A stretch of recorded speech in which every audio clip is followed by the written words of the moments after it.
Hi, this is the Acquire podcast from the Odd Phonic Podcast Network, and I'm Jennie Wright. This podcast dives deep into the world of list building, lead generation, and launches, and it's completely designed to empower entrepreneurs and marketers with the knowledge and strategies to master these essential business growth tactics.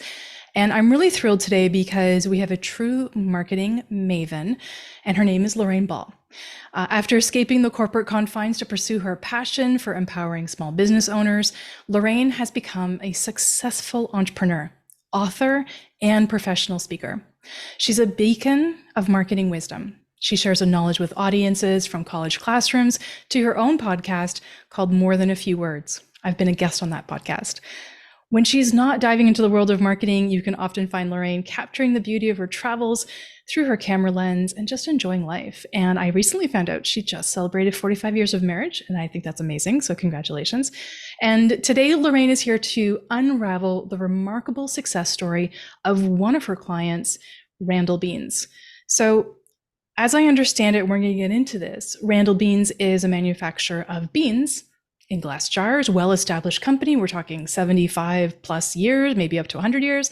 And this story is all about how you transform their very modest email list of 250 into an email powerhouse with over 10,000 subscribers. This is a huge feat, and you've accomplished this through a ton of innovative strategies, offering digital recipe collections and downloads. Let's get into that. I'm really excited about that piece.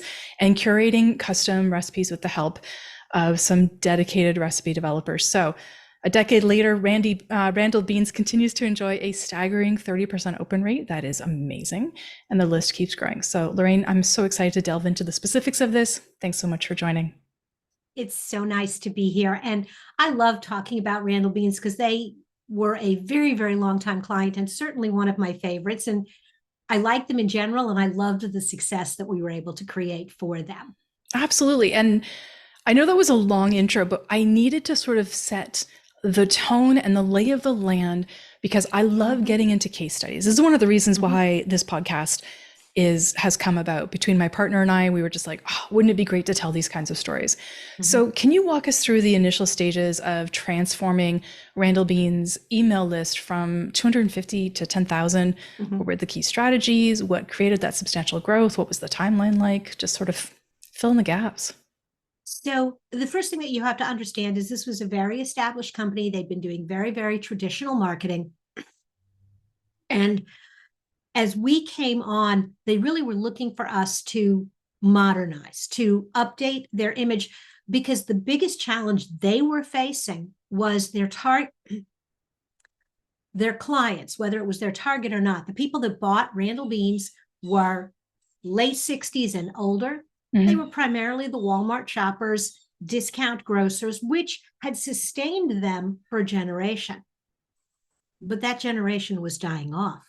Yeah. And there was an entire market that existed with huge potential that they were not reaching. And so that was kind of the setup. And what we did is exactly, I think, what you need to do in any situation is really looked at who do they want to attract and what are the stumbling blocks? Why don't they buy this product now? And the consumers that we decided to target were really young moms. We figured we'd deal with the people in the middle later, but we wanted those young moms, lower income, busy moms, two families, trying to create affordable, nutritious meals. But the problem was that they didn't think about beans. They didn't know any bean recipes, or they knew one, the 3-bean salad that everybody brought to the picnic. Or chili. Or chili. But they really didn't know what to do with the beans. And so with that in mind, we were like, okay, what can we do? Well, the funny thing was Randall Beans had produced a cookbook 30 years ago. And we were like, this is great. We took every recipe and we turned it into a blog post. And that was really step number one, was creating some initial content.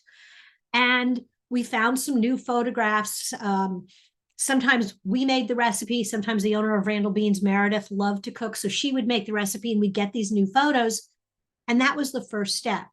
And we started sharing that on social media. We started getting some good feedback, and we thought, I bet people would trade their email address for a recipe collection, because we know, and we're going back maybe, I want to say this was 2010. In that time frame.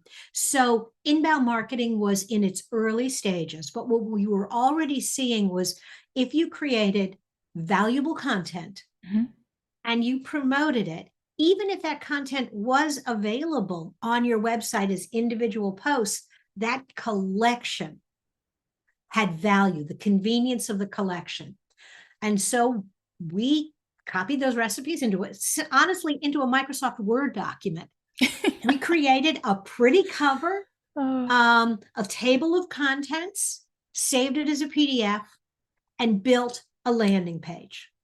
And the landing page just talked about the 10 or 12 of Randall Bean's favorite recipes. And they were pretty basic.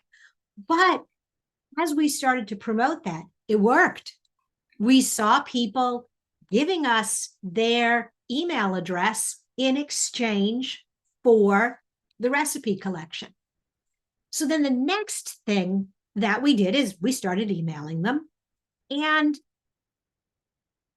we didn't have a lot of other content, but the other trick about downloads, people download stuff from your website and then they don't read it.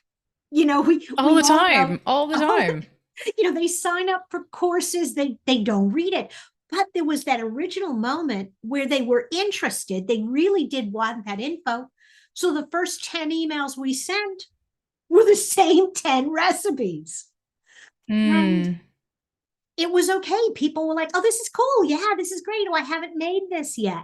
And some of the early posts on the Facebook page were, hey, if you make this recipe, go ahead and share a comment or take a photo.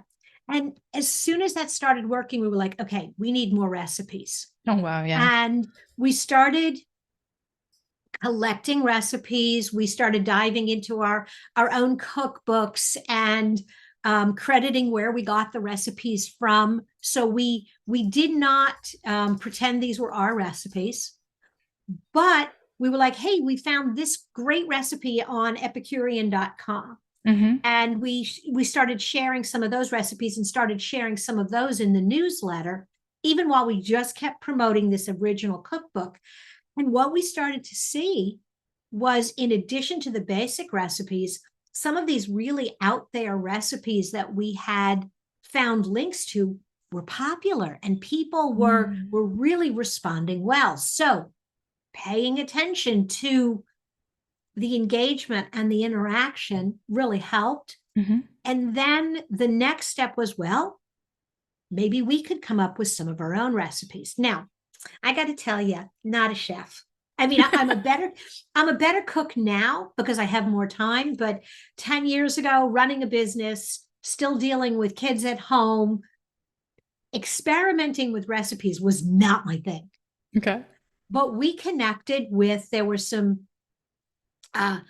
local people that we knew that were foodies and were recipe developers. Meredith knew some people, and we reached out and we're like, hey, will you create 1 to 2 recipes a month for us? And the recipes were awesome. And if you get the right recipe developer, and of course, this is a niche business, but you've got to have somebody who actually understands ingredients and can take good photos. Because those two things, when you're creating, they're not mutually exclusive to each other. They're not the same. Yeah. No, we had a recipe developer. Her recipes were wonderful. Her photos, I couldn't use them. Yeah. And in food marketing, and it's all about the pictures. This was the time when you started to see a lot of tasty videos and the food demos and stuff, and just who didn't see those tasty videos? Photography. Yeah. Oh, they were everywhere. And so people were really responding at that time to food photos and to food videos. And we hadn't gotten to the video stage yet, but we specifically did this recipe collection. We had these people doing a bunch of different recipes, and then after a while we were like, you know what, we've got a bunch of chili recipes and everybody loves chili, so we did a chili cookbook. And then that one did well, and we just kept adding. Initially it was quarterly. Mm-hmm. Every 3 months we would put together a new collection. We didn't abandon the old collection, because that was the other thing, was we would alternate in social media and in advertising, promoting one versus the other. The really big boost to the brand came when we did some very targeted Facebook advertising, because Okay. our customers, Yep. Randall's customers, they were on Facebook. That's where they were hanging out. Right. And so we did Facebook advertising and promoted the cookbooks. That's what we put the money behind. Yeah. So traffic to the cookbook page, and people signed up. I think it took us about,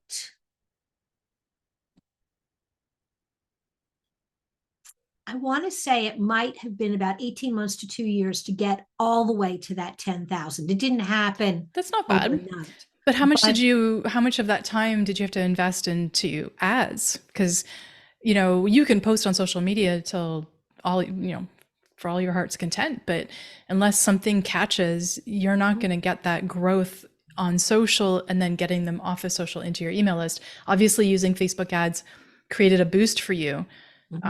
Were you guys running ads that whole time? so we actually had a fairly small ad budget, and the budget that we had, again, some of it is time frame. You need to understand that the rules of the game were different 10 years ago than they are now. Of course. Okay. Of course. And they So were cheaper. the ads were cheaper. There was less competition. Also, you could do more with organic social. Mm-hmm. You were still getting lift on organic social. So it was a very modest budget. Mm-hmm. And it really, maybe $200 a month. You could not do that You today. have got to be kidding me. Mm-hmm. Yeah. Yeah. You could Oh my now, gosh. again, you would have to, you'd have to be in the 500-600 or more range today. But in that time frame, Yeah, it worked. it worked. And also that was a lot back. I mean, it sounds silly. It's not like it's, a century ago, but the idea that you were spending $200 a month on Mm-hmm. Facebook ads in 2010, 2011, that was a lot, Yeah. because people still thought of social media as free. The other thing that we did was we aggressively cross promoted. Okay. So What did that we look had like? we had well, we had all of our recipe developers. They were always promoting, hey, I have a new Randall Beans recipe. I just launched a new recipe. So we would tag them, they would tag us. And so we got introduced to their audiences and their communities. Mm-hmm. And that opened up this really different category for us, because the recipe developers, most of them were not really young moms. They were a little bit older, a little bit more affluent. So when they promoted our recipes on their personal pages, we Mm-hmm. were getting introduced to a really different demographic. We were getting introduced to maybe more professional people. We were Sure. getting introduced to more singles. And the message was always the same. Randall Beans is easy and delicious. It's, Mm-hmm. we could start. And so the recipes became more interesting, more engaging. In between that, we also did a lot of brand personality, Right. Okay. because Randall Beans was a family owned business. Mm-hmm. And so, in addition to all of these recipes, there were the people behind the brand, Scott and Meredith and their kids. And this was a business she inherited from her father.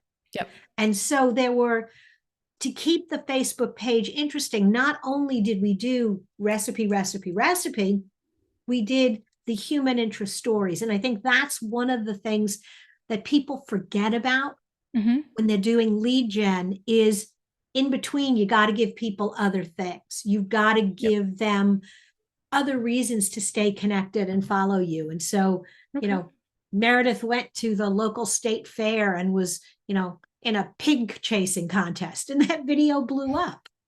And then, Meredith, what'd you eat after the pig chasing contest? Well, we had a nice salad with the white beans. Yeah. Got it. Did you ever attract, or did you ever go after a vegetarian or a vegan audience with this? Did you get so specific? We did. We actually, one of the other things that started to happen as they were having a lot of success and visibility, they were getting into new retail outlets. They also expanded their product line and had one of their white beans actually certified as organic. And so that kind of created this idea of, hey, what if we do vegan? And honestly, we went back through a lot of our recipes that we already had and just created a new collection. The more recipes we created, the more we could mix and match and pull in, as long as it wasn't exactly the same recipes. It was like, okay, well, there's 2 from the chili cookbook and 2 from this cookbook. So we did we did a very, very successful vegan cookbook. Cool. And that was really a lot of fun. We also did a dad's cookbook. Specific. We always would run that one once we kind of got up and running with them, like in the September, October, kind of dad's night to cook. Back to school, mom's got stuff. Hey, okay. But I know. But it worked. That was one of our most popular cookbooks, was the dad recipes. Good. I'm glad. The easy, little bit macho, kind of fun, maybe more meat than we put in some of the others. But just playing to the audience. I totally get it. So then we had all of these recipes. I mean, we had a lot of recipes. And then we were like, well, we're sending out the newsletter once a month for the regular audience. There are people that maybe would like a recipe a week. So we actually switched the promotion from the individual cookbooks and created a campaign around the recipe of the week. And on their website now, it looks like they've gone to a monthly selection. Yes. So they're doing that a little bit different. I've been on their website a little bit today, just checking things out and whatnot. So I want to pull back a little bit. There's a lot of concepts that you're talking about with Randall Beans, and I want to try and talk about this from a little bit more of a digital perspective / lead generation and so on, right? A lot of the people that might be listening to this have a digital business. Email marketing is super important. We have lessons we can learn from Randall Beans. And I think I'd like to sort of pull those out as we sort of get to the wrap up time of what we're talking about here. I'd love your opinion or your thoughts on how the lessons that you put into play and the strategies that you did with Randall Beans could be applied in now times, not 2010, but like 2023, where the market has changed and the ads have changed and organic has changed and the algorithms have changed and we've got more platforms and so on. How can we apply these lessons? So the first lesson I think has been true throughout my entire career, well before digital, through this early stages of inbound and even today. And that's number one, figure out who you want to reach and what really is their problem. What questions do they have? For us, it was, I don't know how to use Randall Beans. For you, whatever it is you're selling, those questions, and make sure you've got good answers and create those initial offers and those initial landing pages around answering those questions and those needs. So that's definitely number one. Number two is go for a slice of the audience. We were successful because we were laser focused on a very tight niche. We knew other people would be interested. And over time, as we built that first audience, we expanded. We expanded with more upscale recipes. We expanded with the dad recipes. But we did not go wide until we were very deep and really covered the needs of that market and clearly established that we didn't just sell beans, but we sold a way to cook beans Yes. and that. Now, I want to interject for just one second about the going wide after you go deep. Mhm, There's, and I learned this the hard way. mhm, I think a lot of people do. Back when I started, there was no conversation about niching in. And I started in mid 2012. mhm, People in general were not speaking about this at the level that they should have. And I think it created, or at least the people I was listening to at the time, mhm, and I think it created such a disparity between what we were trying to achieve as new business owners and what was actually happening. And had I niched in early, I wish I had, things would have, I think, been drastically different. And mhm, instead, I was told that everybody was my potential client. All I had to do was speak to their different problems, and I could have, and I could do all of this stuff. And it was mhm. disastrous. Absolutely. Every time I sent an email, I'd have 30, 40, 50, 60 unsubscribes, Mhm, which is ridiculous. And I talked about this actually in a previous episode. I actually was sending emails to my entire list, even though it was targeted to one thing. So the people who mhm, had come in from something very, very different were like, what the heck am I getting an email mhm, about this for? So there's a lesson here in the going deep before going wide. And I think we need people to understand, or we need to maybe drill it home a bit more mhm. sometimes, that Oh, absolutely. in going deep. Absolutely. I teach marketing at a local university, and the example I always give my students is thinking about Coke. Coke has a huge budget. They can reach everybody if they wanted to, but they know that I'm never going to drink Coke. In a world with chocolate, I'm not spending 150 calories on Coke. And so they don't spend any resources trying to convince middle-aged women to drink Coke. They promote Diet Coke. They promote Dasani water. They promote other products. If you don't have the range to promote a bunch of different products, you got to take the lesson that I'm going to be really good and really meaningful. Mm-hmm. Um, the other example is lava soap. It's, you know, blue collar guys working on cars. My friend Denise likes to work on cars. She does not fit their demographic, but Yeah. she will find them. They should not look for her. And the same is true in digital marketing. If you say you specialize in specifically list building campaigns for service businesses, I have a retail store and I like what you're doing, I'm going to pick up the phone and call you or send you a note. Yeah. But you should not spend any time looking for me. Agreed. And you obviously helped change the landscape for them. Yes. And based on their website, they're still using and employing a Mm-hmm. multitude of the strategies that you've talked about. Mm-hmm. And, I even signed up for their newsletter to see what it was like. Obviously, I do my research before we do these episodes. And the email campaign that came through was really good, actually. Mm-hmm. And unfortunately, we don't get Randall's beans up here in Canada. It's only in the States. I actually checked that out as well. So sorry for the Mm-hmm. Canadian listeners. But if you're in the States, there's like a whole list under their FAQ where you can find these things. This is not a commercial for them. But No. for the strategies that were employed, I wanted to check out their email marketing. It does look really, really great. And I can understand why their open rate would have been 30%. I wonder what it is now. Uh, We full confession, I sold my agency 2 years ago. And mhm. so all the way from when we started working with them in 2010 until 2021, they stayed our customer, which in this That business, says a lot. if you're running a digital agency in this business, 10, 11 years with a client is really remarkable. It is.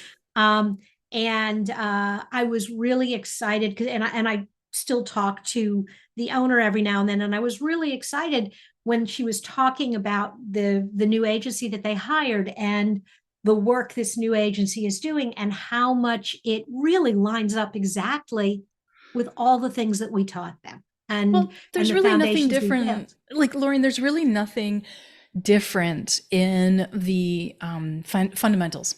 The Mm-mm. fundamentals are always the same. This is why I still have a job Mm-hmm. after 11 years. Mm-hmm. List building will always need to happen. Lead generation is continuous, and launching or trying to get your product in front of your ideal client and so on and so forth, those ideas don't change. It's just the delivery, and it Mm-hmm. all is quite minute changes. It's really not it's not a 180. Mm-mm. It's like a 10-degree here or a 3-degree here. And that I want people to understand that when you learn the basics, you can then elevate on the basics. And I think this is a great story that talks about how to use those same, strategies Mm-hmm. over a longer time. And I like that. Absolutely. I love that this still works for them. And it's funny because they were not the first client that we did this strategy with, and they weren't I'm the sure. last, but they were the ones that when I look at how this strategy introduced them to an entirely new generation of customers Hmm. and an entirely different market, it's definitely one of my favorite applications of a good list building lead gen strategy. Okay. Yeah. I love that. Lorraine, thank you for sharing all of this. I was really excited for this episode because I really love diving into the specifics on different businesses and how these things work. And case studies are just a happy place. So I really appreciate you talking about this. Where can people connect with you or find you, listen to your podcast, all those good details? So, More Than a Few Words is a marketing conversation for business owners, and it's available wherever you listen to podcasts. You can also find it on morethanafewwords.com. Jennie's interview will be coming up soon. Yay! And if you really want to see more of what I'm doing, you can definitely look for me on LinkedIn. That is where I hang out most Hmm. often. Excellent. Well, there's a lot of great links that you gave us in when we were starting to onboard you for this process. We'll put all of those in the show notes, so you can look right underneath this episode wherever you're listening. It'll be in the notes right below, so you'll get all that good detail, and you can check out Lorraine and everything that she does. And thank you so much, Lorraine, for making the time to be here. I know you're a busy woman, and I really appreciate it. And just glad that we could have the conversation. Thank you. It's always fun chatting. Absolutely. And if you're listening to the podcast, wherever you're listening, please make sure to stay in touch with us.